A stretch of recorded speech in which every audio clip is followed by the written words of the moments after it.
Amanda here. Welcome back to my book nook. So today we're going to be talking about the sequel of Carry On, which is Rowell's Wayward Son.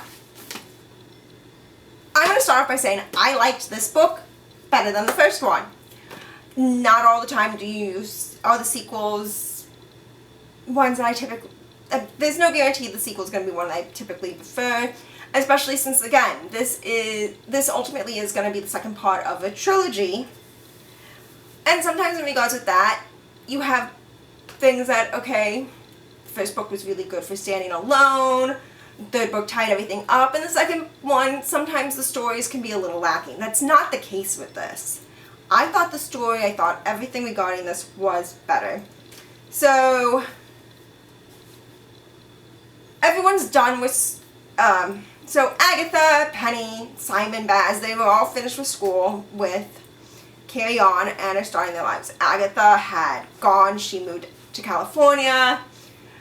Penny and Simon, they get a place to stay together because even though Simon and Baz are dating now, they had spent 8 years living in the same room, in the same house, same room, and the idea of now living together outside was just like, hey, let's not.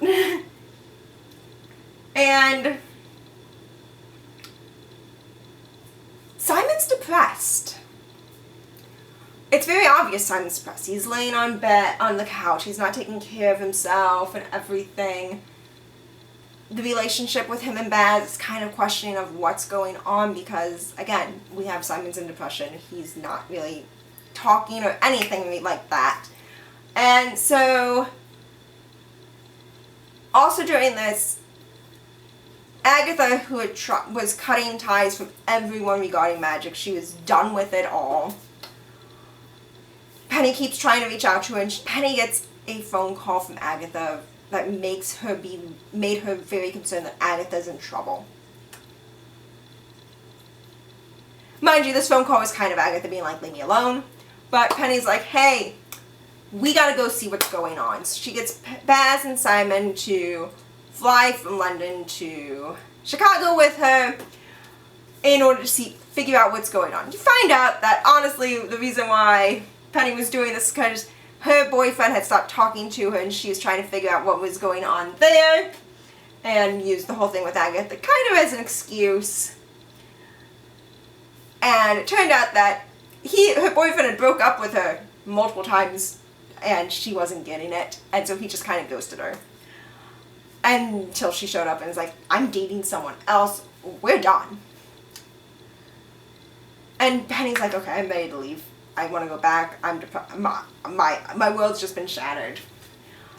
And a voicemail comes from Agatha in which she actually is in trouble. So they have to now go and try to save Agatha.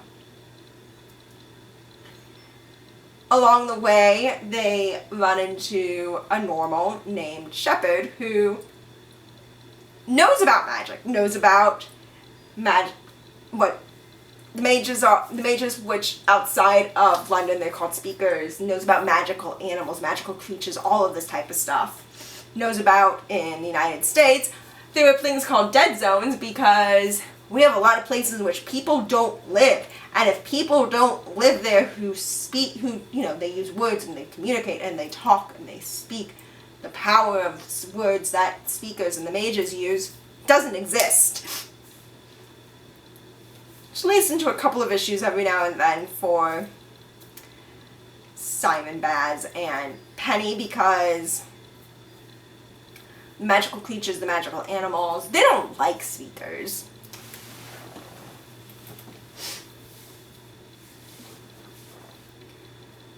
So they're going through trying to get to Agatha. They are running into issues regarding some of the magical creatures, particularly regarding vampires. There's a lot of vampire connections in regards with this, which makes sense because Baz is one.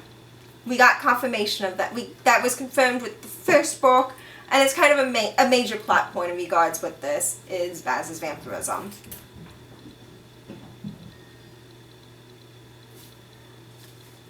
Ultimately, they are successful in saving Agatha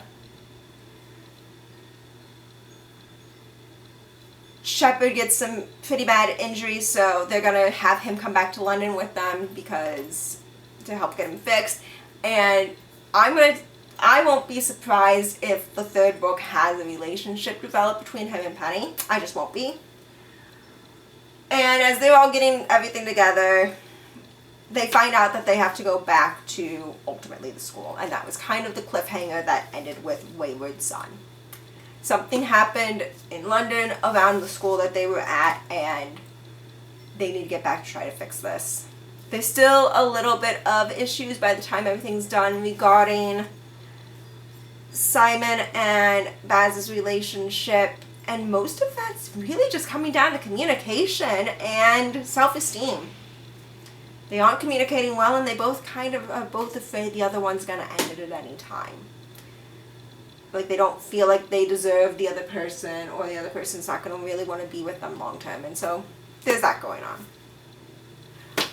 This one, like I said, I enjoyed it better than Carry On. I give this one a 7.5 type thing, as opposed to the 6.5, 7 of the first one. If I had to keep one, I would keep this one. It might have that little bit more of a cliffhanger type thing, but it's a better standalone book than Carry On was, because the things that are talked about that had happened from Carry On aren't nearly as important as the things that were talked about in Carry On that we didn't see. So, again, I like this one a lot better. It was that whole story of what happens when the prophecy is finished and everything, and a much better book. Like the video, subscribe so you can see when I have subscribe so you can get all the other videos as well, and so you don't miss any, ring that notification bell. I will see you next time, and goodbye.